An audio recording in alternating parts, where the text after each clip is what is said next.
Good morning, class. I am Miss Aina from Premchand Memorial Public School, and today we are going to start the next chapter, that is chapter number 13, Water, Nature's Magician. Right? So, let's get started. So, this chapter basically deals with the water and its usage, its importance, its percentage in terms of potable water and in terms of salty water. So, now let's get started. 3 by 4th of the total surface of the earth is covered with water. That's why we call earth as blue planet, because the 3 parts out of 4 of the earth has been covered with the water and remaining 1/4 has land. Next is water. You must have observed that water is colorless, tasteless and odorless, of course if it's clean water. Now next is water is called nature's magician. Why? Because it has been found in almost everything in 3 different states. Like water is not always present in liquid state, it is found in 3 states, that is solid, liquid and gas. Solid in the form of ice, liquid in the case of liquid as we drink it at our homes, and gaseous in the form of evaporative water. Now next is 97% of the water present on the earth has been found in the seas and ocean, thus it is salty and not fit for the use. Now what are the uses of water for humans? So human, being a human, 75% of the body volume constitutes the water. So how the water is being used in our body? Now let's see this. It's the water allows blood flow through vessels. So we have vessels, and to flow water needs to be in liquid state, and blood and every fluid needs to be in liquid state, and that state is given by water. So water allows blood flow through vessels. We have a large variety of vessels in our body, right? So water provides the medium for the blood to flow in the vessels. Next is water regulate blood pressure. Blood pressure is BP in short form. You must have heard this word while going to a doctor. So what happens ki our body requires a certain amount of volume or liquid so that it can create a minimum or a maximum amount of pressure required to sustain the body, and this volume is provided by the water. Water helps in eliminating the waste. How? We do sweat, we urinate, and as a result water comes out, and it along with it various dissolved impurities are also taken out from our body. Water regulates the body temperature, and water helps in the transportation of various proteins, glucose and small nucleic acid and amino acid along with the blood into our body. Now next, let's deal with this topic in Hindi. So around 3/4 portion जो अर्थ का है वो water से covered है, इसलिए हम अर्थ को blue planet कहते हैं. वाटर का कोई टेस्ट नहीं होता है, वाटर कलरलेस होता है, वाटर की कोई स्मेल नहीं होती, वाटर ऑडरलेस होता है. वाटर को नेचर्स मैजिशियन इसलिए कहा जाता है क्योंकि ये ऑलमोस्ट हर चीज़ में पाया जाता है, लेकिन ये अलग अलग स्टेट में पाया जाता है. जैसे कि कहीं पे ये आइस की फॉर्म में, सॉलिड फॉर्म में मिलेगा, कहीं पे लिक्विड फॉर्म में मिलेगा, तो कहीं पे गैशियस यानी कि में मिलेगा. अब जो हमारी अर्थ पे जितना भी वाटर प्रेजेंट है उसका 97% वाटर ओशन और सीज़ में है, और आपको पता है सीज़ और ओशन में है तो मतलब वो सॉल्टी है, वो फिट नहीं है यूज़ करने के लिए. अब हमारी बॉडी में किस तरह से वाटर का यूज़ किया जाता है, क्यों हमारी बॉडी को वाटर की रिक्वायरमेंट है, वो हम डिस्कस करेंगे. तो पहला है कि हमारी जो वेसल्स होती हैं, वेसल्स छोटी छोटी ट्यूब्स होती हैं जो हमारी पूरी बॉडी में फैली हुई होती हैं. तो ब्लड फ्लो होने के लिए वेसल्स से वाटर की ज़रूरत है, क्योंकि उन वेसल्स छोटे छोटे पाइप लाइक स्ट्रक्चर में ब्लड तभी फ्लो करेगा जब वो लिक्विड फॉर्म में होगा, और वो फॉर्म उसको वाटर प्रोवाइड करती है. ब्लड प्रेशर रेगुलेट करता है. क्यों? क्योंकि जो लिक्विड का वॉल्यूम है उस हिसाब से हमारा अंदर बॉडी के अंदर का प्रेशर मेंटेन होता है.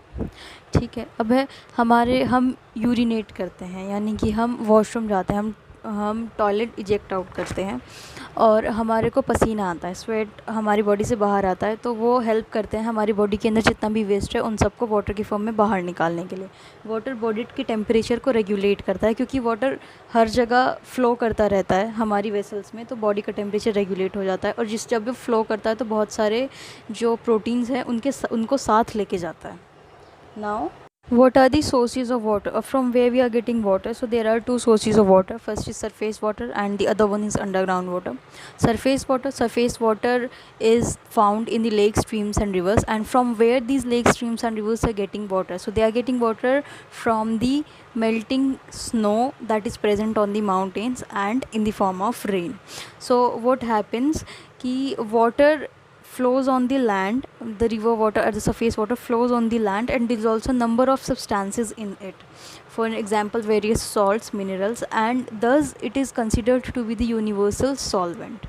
Right, now let's move on to the underground water. So as the name suggests, it's inside the ground, it's under the ground. So what happens when water is passing through a surface, or when rain is falling on the surface? So what happens, water seeps down, that is water enters down the land to the bedrock. And what is a bedrock? So bedrock is a solid rock underlying loose deposits, that is soil.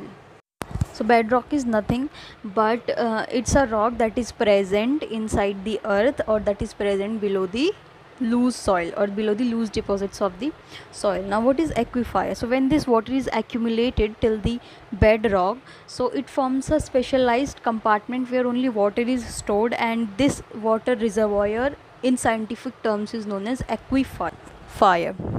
Now what is water table? So the level of the groundwater is known as water table. To how much depth the water is present and it can be extracted is known as the water table. Right, now let's deal with this topic in Hindi. Sources of water, पानी के क्या क्या sources हैं? तो पानी के दो sources present है, सरफेस वाटर और अंडरग्राउंड वाटर. सरफेस वाटर जो कि ज़मीन के ऊपर वाटर प्रेजेंट है, अंडरग्राउंड वाटर जो कि ज़मीन के नीचे वाटर प्रेजेंट है. जो सरफेस वाटर है वो कहाँ मिलता है? वो मिलता है लेक्स में, झरनों में और रिवर में. अब क्या होता है कि इसका सोर्स क्या है? लेक, स्ट्रीम्स और रिवर्स में भी तो कहीं से पानी आ रहा होगा ना. तो वो कहाँ से पानी आ रहा है? वो आ रहा है जो बड़े बड़े माउंटेन्स होते हैं उन पर जो बर्फ़ होती है. जब वो बर्फ़ पिघलती है तो वो पानी जो बनता है वो लेक, स्ट्रीम्स और रिवर्स में आता है और सरफेस वाटर कहलाता है. और दूसरा इसका सोर्स है रेन. तो जब रेन पड़ती है तो लेक, स्ट्रीम्स और रिवर्स में वाटर आता है, गिरता है, और उसको हम सरफेस वाटर कहते हैं.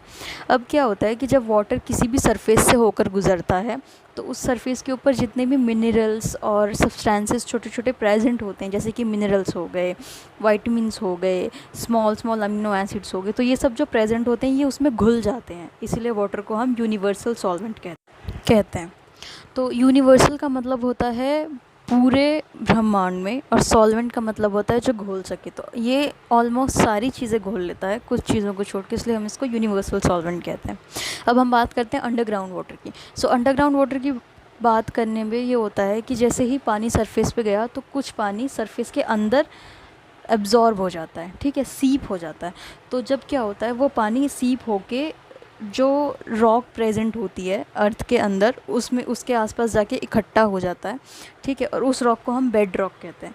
तो जब वो वहाँ पे इकट्ठा हो जाता है तो वहाँ पे इकट्ठा होता रहता है, और उसके बाद एक है ना वो रिजर्वायर बना लेता है, यानी कि एक वो छोटा सा कमरा या बॉक्स बना लेता है जिसके अंदर पानी भरा हुआ होता है.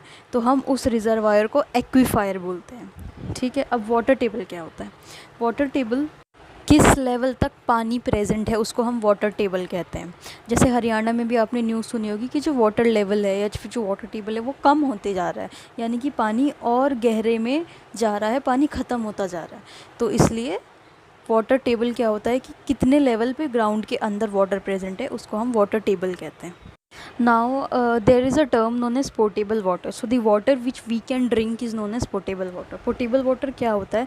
वो पानी जिसको हम पी सकते हैं उसको हम potable water बोलते हैं. क्योंकि दिल्ली में पानी potable नहीं है इसलिए हम ROs लगवाते हैं ताकि उसे हम potable कर सकें. Next is evaporation. So evaporation is a process in which water gets heated up and its temperature rises. As a result, it changes its state. So the change in the state of the water from liquid to the gaseous is known as evaporation. So what are the factors that affect evaporation? So the factors that affect evaporation are temperature, surface area. So how temperature affects? The more heat or the more temperature you provide to the water, the early it gets evaporated. So how surface area affects the water? Evaporation, and that is the larger the surface area the more amount of evaporation. So where this evaporation process is being used, so evaporation process is being used in extracting the salt from the seawater. So what happens, they make small compartments near the sea, and in the sunlight water gets evaporated, leaving behind the salt, and that salt then gets purified under the laboratory conditions, and then it is ready to be served. Now the next process is condensation. What is condensation? The opposite of evaporation is known as condensation. So that is the change of water vapors in the water itself on lowering the temperature or on cooling. So the best example of condensation is, you must have seen, you take out the bottle from the fridge and keep it some time on a slab or on a plate, and you see that in the bottom of the bottle, what happens, there are tiny droplets, and this is nothing but this is the water in the gaseous form present in the atmosphere, and that on getting the lower temperature turns down into the liquid state and forms the droplets at the edge of the bottles. Now let's deal with this topic in Hindi. So evaporation क्या होता है कि पानी को अगर हमने ज़्यादा heat दे दी या पानी को हमने एक टेम्परेचर प्रोवाइड किया जिसकी वजह से पानी लिक्विड स्टेट से गैशियस फॉर्म में चेंज हो गया, इसको हम कहते हैं इवेपोरेशन. इवेपोरेशन दो चीज़ों इवेपोरेशन को अफेक्ट करती हैं. पहली है टेम्परेचर, दूसरी है सरफेस एरिया. टेम्परेचर कैसे, अब जितना ज़्यादा हीट दोगे उतना ज़्यादा इवापोरेशन होगा. सरफेस एरिया कैसे, अब जितना ज़्यादा एरिया बढ़ाओगे, सरफेस का एरिया बढ़ाओगे, उतना ज़्यादा इवापोरेशन होगा. आपने नोटिस किया होगा कि कपड़ों को हम सन में जब सुखाने के लिए डालते हैं तो हम उनको फैला देते हैं. क्यों फैला देते हैं? ताकि जल्दी सूखे, इवेपोरेशन जल्दी हो. जो कपड़ों के अंदर जो लिक्विड प्रेजेंट होता है वो फटाफट से गैस में बन के गैशियस फॉर्म में चेंज हो के उड़ जाए और हमारे पास ड्राइड क्लोथ्स रहें. ठीक है, इन चीज़ों को, इन दोनों पॉइंट्स को एक्सप्लेन करने के लिए आपकी बुक में दो एक्टिविटीज़ भी दी गई हैं, डू रीड देम, राइट. तो अब हम कहाँ यूज़ करते हैं इवेपोरेशन का यूज़ हम सॉल्ट बनाने में करते हैं. कैसे करते हैं कि सी के पास हम क्या करते हैं, छोटे छोटे कंपार्टमेंट्स बना देते हैं. ठीक है, तो हम कंपार्टमेंट्स बना के उसके अंदर पानी डाल देते हैं सी का. तो इवेपोरेशन की वजह से पानी तो उड़ जाता है, अब बचा सॉल्ट, वो सॉल्ट रह जाता है.